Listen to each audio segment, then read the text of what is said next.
A group of boys are playing baseball on the street. By accident, the ball rolls into a drainage ditch. When a boy named Tom goes to retrieve it, he finds a charred human arm. The police arrive immediately after receiving the report. The protagonist, Ram, is a corrupt officer, and cases like this fall under his jurisdiction. Even though it's clearly a human arm, the police insist it's a monkey's arm to avoid trouble. The nearest house to the drainage ditch belongs to a wealthy businessman, Bassi. Ram doesn't want to escalate the situation, so he gives the boy who found the arm some money, and publicly praises him for being alert. A man inside the big house watches this scene unfold.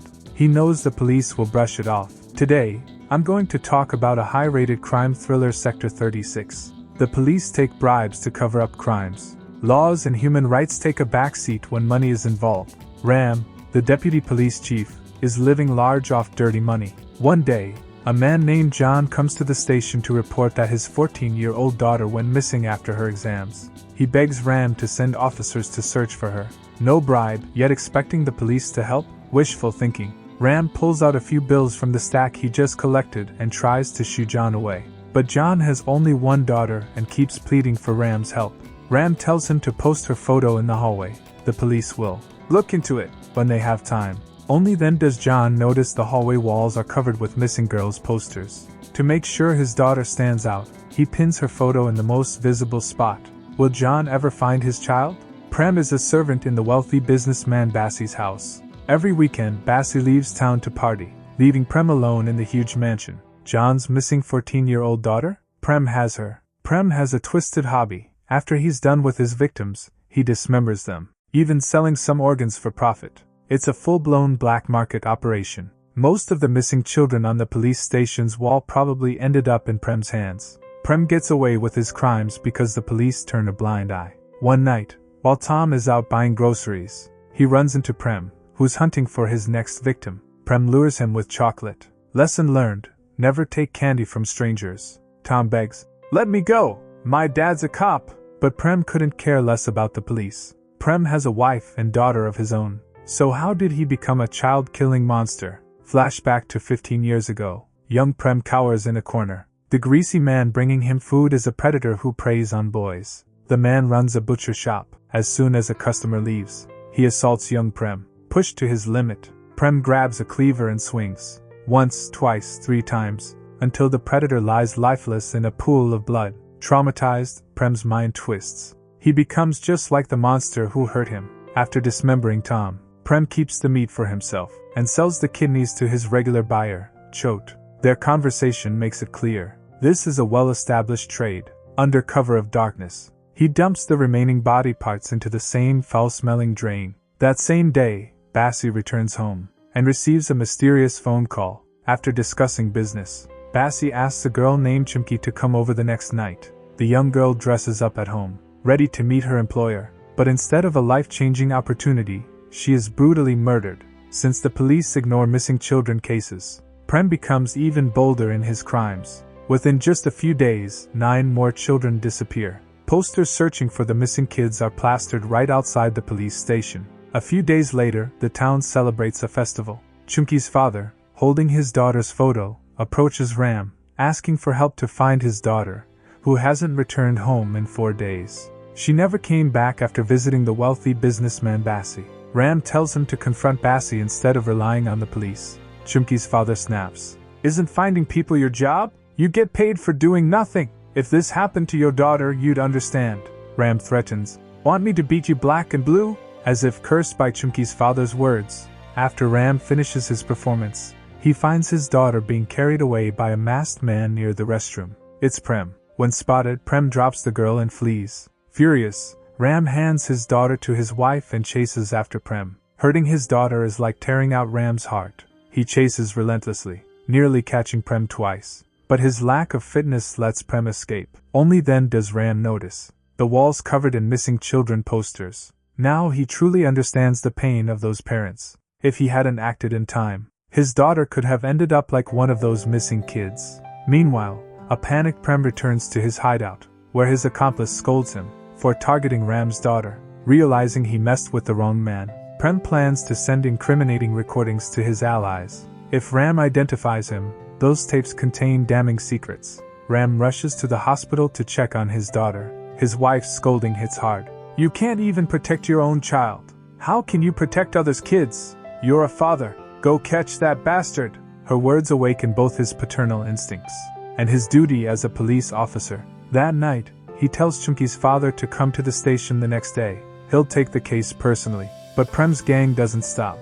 This time, they target a wealthy neighborhood, kidnapping a boy right under his mother's nose. The police chief holds a press conference, promising a nationwide manhunt. Just then, Ram rings the doorbell. When Prem opens the door, he thinks he's been recognized, his guilty eyes darting nervously. But Ram isn't there for the rich woman's son. He's following Chunky's father's lead, tracking the wealthy merchant Bassi. Bassi avoids Ram's questions, instead showing him the chief's press conference.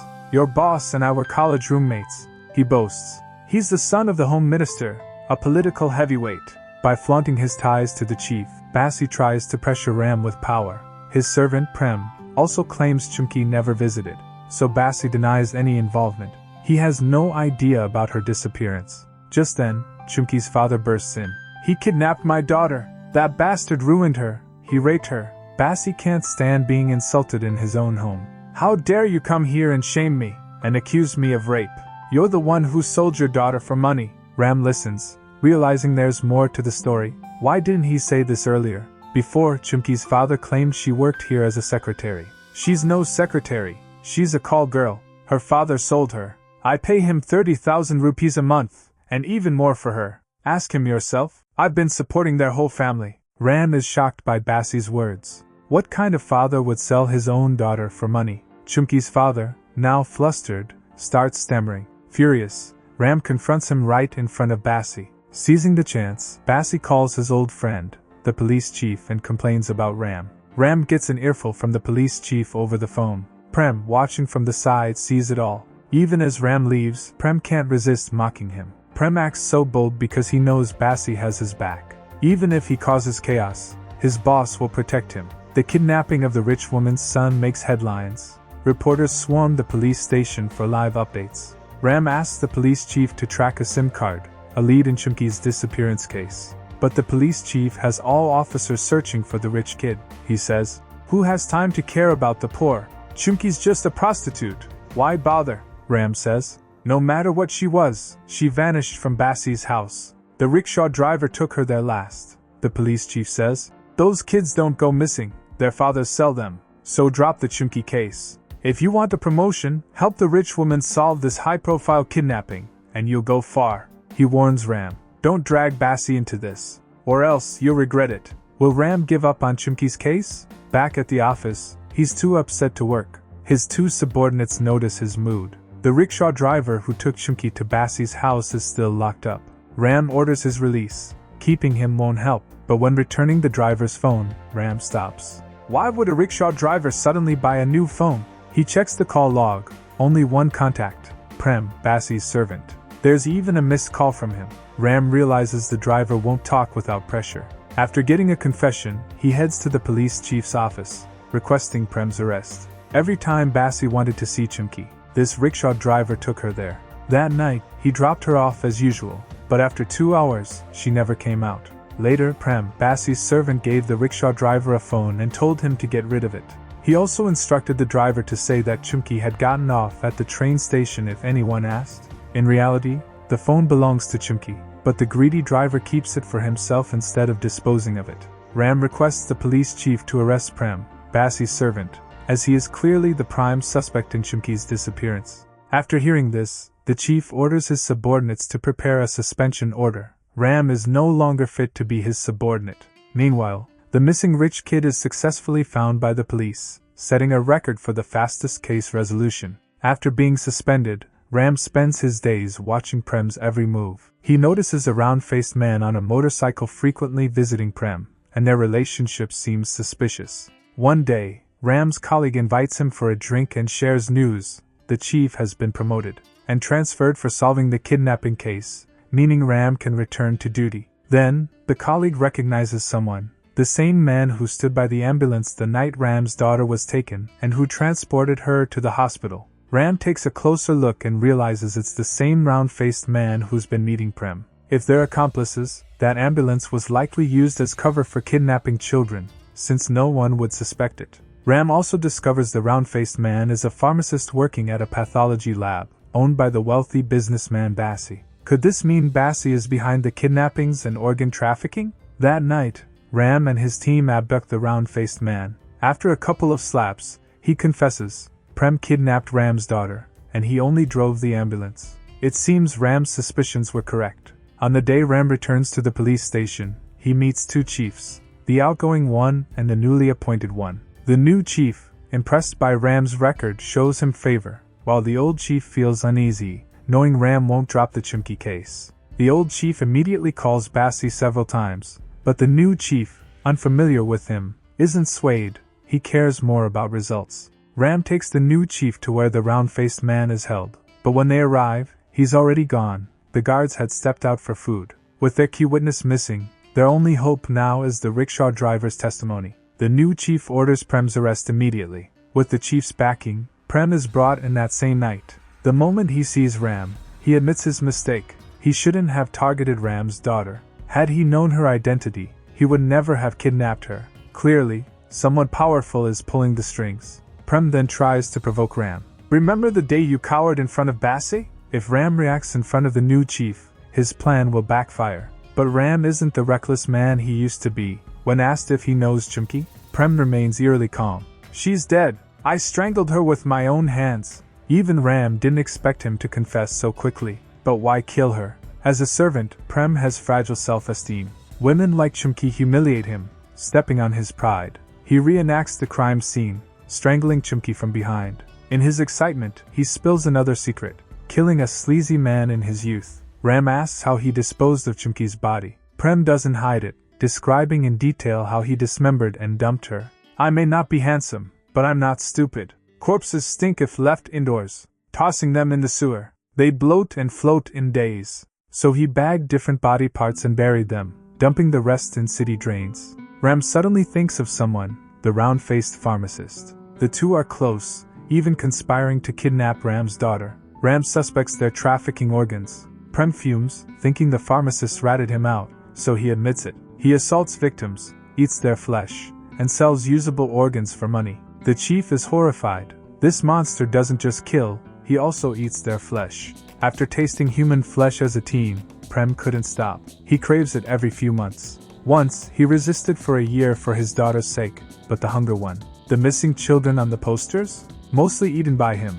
About 25, he estimates. One was Tom, the boy whose charred arm was found in the drain. Ram had given him candy then. Ram seethes. Why target children? Prem's answer is cold. Few are as lucky as your daughter, born with everything. These kids are nobodies. No jobs, no future, just slaves to the rich. Their organs give them purpose, their only value. The chief cuts in. Did Bassi know? Prem clams up. Snitching means losing his protector, he says. Ask something else. The next day, Ram takes Prem to identify the burial site. Behind Bassi's villa, in drains and yards, they dig up bags of bones and skulls. Cops vomit at the stench. A crowd gathers. When Prem unearths Chimki's bag, her father collapses. It's hers. The old police chief panics when he sees the news. These crimes happened during his tenure. Worse, if the organ trafficking and corruption involving officials and businessmen come to light, his position is at risk. Thanks to the old chief's powerful father, a high-ranking minister, Ram is dismissed. Another loyal officer is brought in to replace Ram. It's no secret that power trumps the law. When trouble hits, small fry take the fall while the real culprits keep doing as they please. The old chief is now the investigation chief. He suppresses the charges against Bassi. To find evidence, Ram asks the new chief for help. He needs to talk to Prem alone. He believes Prem is hiding something. When they meet, Ram asks how Prem sent the organ trafficking money home. Ram knows Prem never left Bassi's mansion. Prem says he always gave the money to the locksmith to send to his wife. Ram tells him firmly, the locksmith never sent the money. Call your wife if you don't believe me. Prem gets agitated. Without money, his wife is suffering. He begs Ram to tell Bassi to save him. Ram replies, Bassi has pinned everything on you. He claims you acted alone. He was traveling and knew nothing. Kidnapping, abuse, he says it was all you. Check the news, everyone hates you now. Even the dogs in your village would bite you. Realizing he's been betrayed, Prem decides to expose everything. he reveals a recorded disc. To get it, Ram travels overnight to Prem's village. His wife hands over the disc. When Ram sees the footage, he's horrified. It shows Bassi assaulting and killing a lot of girls. With the evidence, Ram hitches a ride back to the city. But the car carries 3 men, all assassins sent by the old chief. Ram is stabbed to death. The disc is destroyed. 6 months later, the old chief clears Bassi's name. Prem is sentenced to death. Ram's subordinate, Jack, takes Ram's place. It's clear now, Ram was betrayed twice. The first time, the round-faced pharmacist mysteriously got taken away. That time, Jack tipped off the old chief about the pharmacist's location. The second time, when Ram went for the disc, Jack put him on that fatal ride. As a reward, the old chief promotes Jack. The film tackles bold themes, exposing illegal trades, organ trafficking, corruption, and systemic apathy. In the end, 3 suspects in Ram's disappearance case are arrested. The same 3 who killed him in the car. Ram's other subordinate sees the news and is overcome with grief. Anyone with a shred of conscience and duty wouldn't let evil run wild. To play it safe, before returning, Ram mailed the disc to this subordinate. The one he carried was a fake. This sets up the sequel. Now, can this subordinate hand the evidence to the chief? And with this disc, can the chief take down Bassi and his powerful backers for good? Let's look forward to the second part of this movie.